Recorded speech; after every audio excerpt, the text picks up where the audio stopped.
ये है दिल्ली क्राइम मोर्चा news network. इस बस वाले ने भरोसा दिया होगा कि मैं आपको आपकी जगह पर छोड़ दूंगा, लेकिन उस महिला को यह मालूम नहीं था कि जैसे वो इस बस के अंदर चढ़ेगी वो दरिंदे इसको अपना शिकार बना लेंगे। 12 तारीख को लेट आवर्स में पुलिस को कॉल मिली थी, जिसमें कॉलर ने बताया कि उसके साथ 2 लोगों ने गलत काम किया है।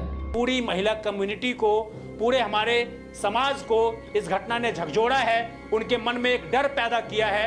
तमाम उन लोगों में जो देर रात तक घर नहीं लौटते, देर रात तक काम करती हैं, तमाम उन वर्किंग महिलाओं की सुरक्षा पर गंभीर सवाल खड़े कर दिए हैं। मामले में 2 नामजद आरोपियों को गिरफ्तार किया गया है। आरोपियों के खिलाफ कड़ी से कड़ी कार्रवाई की जा रही है और इसमें किसी को भी बख्शा नहीं जाएगा। नमस्कार, जय हिंद। आप देख रहे हैं दिल्ली क्राइम मोर्चा। राजधानी दिल्ली में एक बार फिर से इंसानियत को झकझोर देने वाली खबर सामने आ रही है।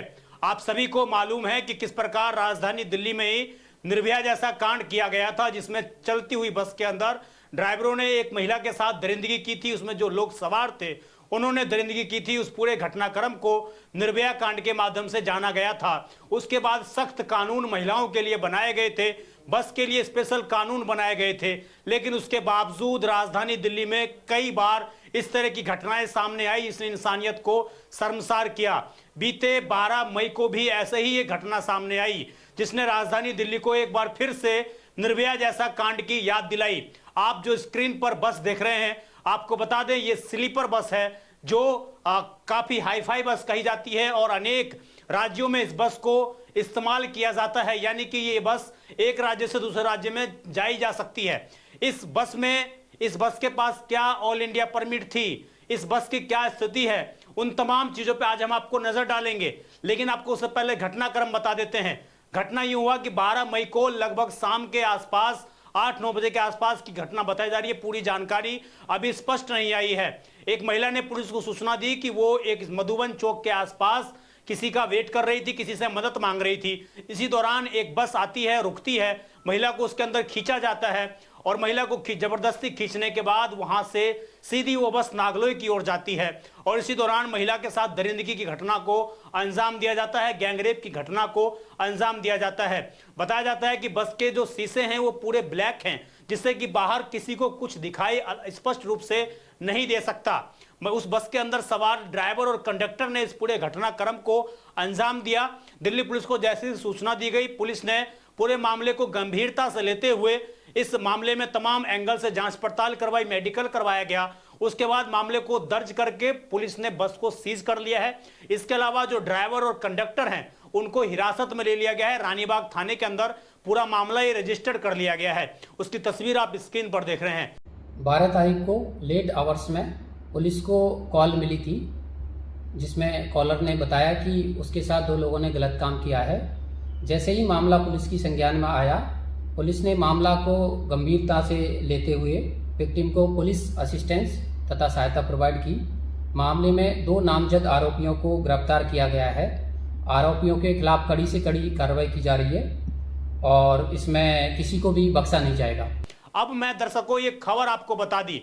अब आपको जानकर हैरानी होगी कि आखिरकार वास्तविक रूप में क्या ये बस राजधानी दिल्ली में चल सकती थी। ये गंभीर सवाल मैं खड़े कर रहा हूं आज, ये सोचकर, ये समझकर कि दोबारा इस तरह की घटना राजधानी दिल्ली में ना हो, उसके लिए क्या इंतजाम किए जा सकते हैं।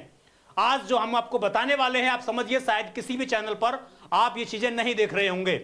आप स्क्रीन पर एक फोटो देख रहे हैं, ये एम परिवहन ऐप है गवर्नमेंट का। व्हीकल्स की क्या स्थिति है उसको चेक पड़ताल करने के लिए इस पर आप किसी भी गाड़ी का नंबर डाल के उसकी स्थिति का जायजा, उसकी स्थिति क्या उसके पास वैलिड है क्या नहीं है, तमाम चीजों की जांच पड़ताल कर सकते हैं।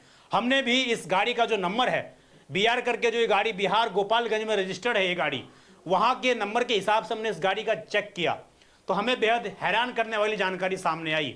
आप समझिए, स्क्रीन पर मैं आपको वीडियो दिखा रहा हूं, एक ये हमने खुद रिकॉर्ड की है।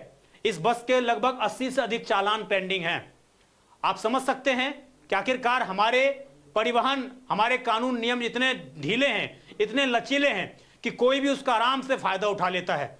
80 से अधिक जिस बस के चालान हो, 8 लाख रुपए से अधिक राशि जिस बस के ऊपर बकाया हो चालान के, वो बस अभी भी सड़क पर चल रही है, अभी भी बेधड़क होकर दौड़ रही है। वहीं दूसरी तस्वीर में दूसरी फोटो आपको स्क्रीन पर दिखा रहा हूं, हमारे सहयोगी उस पर आपको रेड सर्कल करके दिखा रहे होंगे। इस बस का ऑल इंडिया टूरिस्ट परमिट 26 जनवरी 2026 को ही खत्म हो गया, यानी कि अब मई चल रहा है। इस बस को लगभग परमिट खत्म हुए 3 से 4 महीने हो चुके हैं, लेकिन उसके बावजूद यह बस राजधानी दिल्ली में बेधड़क होकर चल रही है। ऑल इंडिया टूरिस्ट परमिट अगर आपके पास नहीं है तो कानून के मुताबिक आपका 5,000 से अधिक का चालान हो सकता है। इसके अलावा आरटीओ चाहे तो इस बस को जब्त कर सकता है, लेकिन ऐसा नहीं किया गया।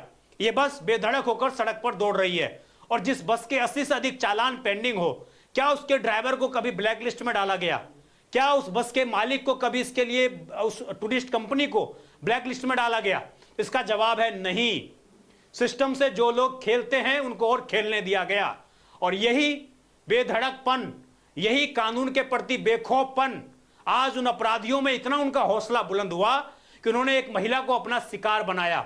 जानकारी के मुताबिक ये महिला राजधानी दिल्ली के आउटर दिल्ली के अंदर ही एक क्षेत्र में रहती है, काम करती है, मजदूरी करती है, मजदूरी करके अपने बच्चों का पेट पालती है।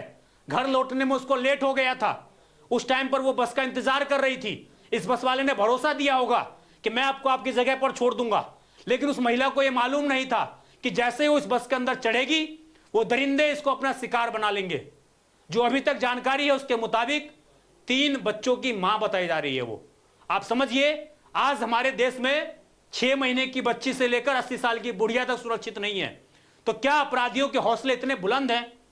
उनके अंदर कानून का खौफ बिल्कुल खत्म होता जा रहा है। उनको मालूम नहीं है कि अगर आप इस तरह की घटना को अंजाम देते तो आपके साथ क्या कुछ हो सकता है। और यही वजह है कि राजधानी दिल्ली में लगातार कानून व्यवस्था चरमराती का नतीजा है, ट्रैफिक पुलिस की लापरवाही का यह नतीजा है कि जो बस राजधानी दिल्ली में घुस नहीं सकती, वो बस राजधानी दिल्ली के नागलो इलाके में दिल्ली के बीचों बीच में चल रही है, दिल्ली के बीचों बीच पोस्ट इलाकों में चल रही है, और उस जगह पर ट्रैफिक पुलिस को पता नहीं है। उस जगह पर ट्रैफिक पुलिस तमाम आरटीओ को पता नहीं कि आखिरकार ये बस कैसे यहां पर एंटर कर गई। और मैं, अगर वो महिला सामने आए कैमरे में, अगर अपना बयान देगी तो निश्चित रूप से यह भी हो सकता है कि यह बस नो एंट्री में चल रही हो। यह भी एक स्पष्ट कारण हो सकता है, जो बस नो एंट्री में नहीं चल सकती वो बस नो एंट्री में चल रही हो। यह भी हो सकता है, यह संभावना है। हम इसकी अभी स्पष्टता नहीं करते इसकी, लेकिन ऐसी संभावना है। आप समझिए, हमने कुछ समय पहले आपको दिखाया था कि ट्रैफिक पुलिस किस प्रकार बसों से उगाही करती है, किस प्रकार बसों को नो एंट्री में जाने देती है, किस प्रकार बसों में अवैध रूप से माल लद कर जाया जाता है। आपको लग रहा होगा कि मैं किस तरह की बातें कर रहा हूं, इतनी बड़ी घटना हुई है, महिला के रिगार्डिंग बात करनी चाहिए। लेकिन आप समझिए, अगर इस बस को जब्त कर लिया गया होता, इसके ड्राइवर को ब्लैक लिस्ट में डाल दिया गया होता, इस कंपनी को ब्लैक लिस्ट में डाल दिया गया होता, तो आज शायद उस महिला के साथ यह घटना ना घटित होती। आज तमाम महिलाएं अपने आप को सुरक्षित महसूस नहीं करती, लेकिन इस बस के साथ कोई कठोर कार्रवाई नहीं हुई, इस कंपनी के साथ कोई कठोर कार्रवाई नहीं हुई, जिसका ये नतीजा है कि ये बस ने आज इतनी बड़ी घटनाक्रम को अंजाम दे दिया गया इस बस के अंदर। और बेखौफ होकर, क्या पता उन अपराधियों को जिस तरीके से कानून के मुताबिक सजा मिलेगी वो तो मिलेगी, लेकिन पूरी महिला कम्युनिटी को, पूरे हमारे समाज को इस घटना ने झकझोड़ा है। उनके मन में एक डर पैदा किया है। तमाम उन लोगों में जो देर रात तक घर नहीं लौटते, देर रात तक काम करती हैं, तमाम उन वर्किंग महिलाओं की सुरक्षा पर गंभीर सवाल खड़े कर दिए हैं। उम्मीद करूंगा इस खबर के बाद ट्रैफिक पुलिस सुधरेगी, ट्रैफिक पुलिस का आला अधिकारी सुधरेंगे और सख्त ट्रैफिक नियमों का पालन करवाने के लिए अपने तमाम कर्मचारियों को कहेंगे। इस खबर पर आपकी जो भी राय हो कमेंट जरूर करिएगा। मैं विजय ठाकुर, धन्यवाद।